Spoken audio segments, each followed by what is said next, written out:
সরকারি সাহায্যপ্রাপ্ত প্রাইমারি বিদ্যালয়ের খুদে পড়ুয়াদের নিয়ে বসন্ত উৎসব ও বৃক্ষরোপণ হলো। হাওড়া ডোমজুর খাটোরা 1 নম্বর প্রাথমিক বিদ্যালয়ের খুদে পড়ুয়াদের নিয়ে বসন্ত উৎসব পালিত হলো। আগামীকাল দোল পূর্ণিমা, স্বাভাবিকভাবে বাংলায় কবিগুরুর ভাষায় বসন্ত উৎসব। সবাই যখন রং খেলায় মাতবেন আগামীকাল, আজ বৃহস্পতিবার খাটোরা প্রাথমিক বিদ্যালয়ে খুদে পড়ুয়াদের নিয়ে বসন্ত উৎসব পালন করলেন। স্কুলের পাশেই মঞ্চে সাংস্কৃতিক নৃত্য, আবৃত্তি, কবিতা পাঠ করে স্কুলের পড়ুয়ারা বৃক্ষরোপণ করে, শেষে নিজেদের মধ্যে আবির খেলে সকলেই। স্কুলের প্রধান শিক্ষক জানান, সরকারি প্রাথমিক স্কুলে এই ধরনের অনুষ্ঠান সেভাবে হয় না, এবার তা করা হলো। বিশেষ করে যে ছাত্রছাত্রীরা পড়াশোনা করে, তাদের বন্ধুদের সাথে সারা বছর একই শ্রেণী কক্ষে থাকে, এই হোলির দিন তাদের স্কুলের বন্ধুদের পাবে না। এই অনুষ্ঠানের মাধ্যমে পড়ুয়ারা তাদের বন্ধুদের মধ্যে রং খেললো, তারা নিজেরা বৃক্ষরোপণ করলো।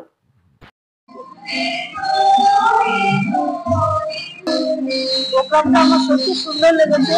সাধারণত সরকারি স্কুলে বা সরকারি সাহায্যপ্রাপ্ত স্কুলে এই ধরনের প্রোগ্রাম হয় না। প্রতিষ্ঠানটা ছেলে মেয়েরা যে এই মাস্টারমশাইকে সহযোগিতা অনুষ্ঠানটা করেছে, অনুষ্ঠানটা আমার সত্যি ভালো লেগেছে। ওরা তো সারা বছরই প্রথাগত নিয়ম মেনে পড়াশোনা করেন এবং বিভিন্ন সময় বিভিন্ন কাজের সময় যুক্ত থাকে, সহযোগিতা করেন। তার সঙ্গে এই প্রোগ্রামটা ওরা যেভাবে আনন্দ করছে, যেভাবে অনুষ্ঠানটা ওরা করছে, আমার সত্যি আমি আমার খুব ভালো লেগেছে। আমি মনে করি প্রত্যেকটি বাচ্চার মধ্যে কিছু না কিছু সম্ভাবনা থাকে, কারোর নাচ, কারোর গান, কারোর আবৃত্তি, কারোর ব্যায়াম। একটি ছেলে, একটি মেয়ে যে ব্যায়ামটা দেখালো, যোগব্যায়ামটা সত্যি দেখার মতো। আমি মনে করি ও আরো উন্নত হবে এবং এই যে অনুষ্ঠানের মধ্যে দিয়ে যে ব্যায়াম মানুষ অনুষ্ঠানটা করছে খুব প্রশংসার যোগ্য এবং এটা অনেকের গতি। অবশ্যই নিয়মিত পড়াশোনার বাইরে আগে যেমন বিভিন্ন অনুষ্ঠান, রবীন্দ্রনাথ ঠাকুরের বিভিন্ন অনুষ্ঠান করা হতো স্কুলে, এখন আবার শুরু হচ্ছে সেই অনুষ্ঠানগুলো। আজকে যেটা দোল পূর্ণিমা বা হোলির উৎসবের মাধ্যমে যে অনুষ্ঠানটা পালন করা হলো, রবীন্দ্রনাথ ঠাকুরের বিভিন্ন অনুষ্ঠান পালন করার মধ্যে আমি মনে করছি আগের দিনের অনুষ্ঠানগুলো আবার স্কুলে প্রথাগত পড়াশোনার মধ্যেও সেগুলো আবার ফিরে আসছে। এই স্কুলেরই ছোট ছোট কচি ছেলেমেয়েরা তারা নিজেদের উদ্যোগ নিয়ে বৃক্ষরোপণের যে প্রয়াসটা নিয়েছে, যে চেষ্টাটা করেছে, সেটাকেও আমি সাধুবাদ জানাই। আমি মনে করি এই ছোট ছোট কাজের মধ্যে দিয়ে তাদের মধ্যে যে বিকাশ হচ্ছে, আগামী দিনে তাদের আরো অনেক বড় জায়গায় নিয়ে যাবে এবং তাদের ইচ্ছাটাকে যাতে বাঁচিয়ে রাখা যায় সেই চেষ্টাও আমাদের করে দিতে হবে। আমার নাম সবিতা সর্দার, আমি দক্ষিণ ঝাপড়দা অঞ্চলের শিক্ষাবন্ধু। আমাকে দক্ষিণ ঝাপড়দা অঞ্চলের 12টা প্রাইমারি এবং 2টো হাই স্কুলের সর্বশিক্ষা বা যাবতীয় কাজ অফিসের এসআই অফিসে করতে হবে।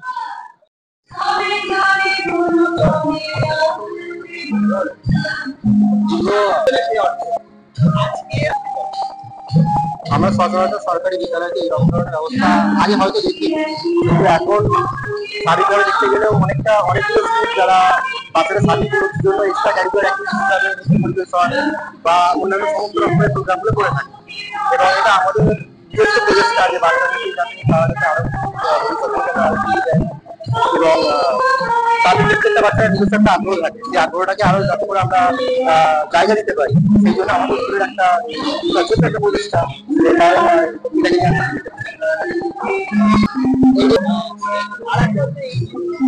আমরা দেখতে পাই যে সমস্ত ছোট বাচ্চারা যাদের মধ্যে বন্ধুত্ব ভাবটা অনেক বেশি, তারা সারা বছর একে অপরের ভাগ করে যাচ্ছে, একে অপরের সঙ্গে খেলাধুলা করছে এবং আজকে দিনটা আমরা বিশেষভাবে আমরা পালন করলাম যাতে করে তারা দোল উৎসব যেটা বসন্ত উৎসব, সেটাও যেন তারা স্কুলের মধ্যেই একটা ভালো পরিবেশ পায়, একে অপরের বন্ধুর সঙ্গে তারা পালন করতে পারে, রং ভাগ করে নেওয়া হ্যাঁ, আমরা জানি বসন্ত উৎসব মানে একটা নতুন সূচনা এবং আমাদের বিদ্যালয়ের তরফ থেকে আমাদের একটা নতুন ভাবনা, যেটা বৃক্ষরোপণের মাধ্যমে আমরা বসন্ত উৎসবের মধ্যে আর একটা যোগদান, যদি বলি দোল উৎসব, তার সাথে সাথে বৃক্ষরোপণ, খুব সুন্দর একটা মার্জিত ব্যাপার একটা।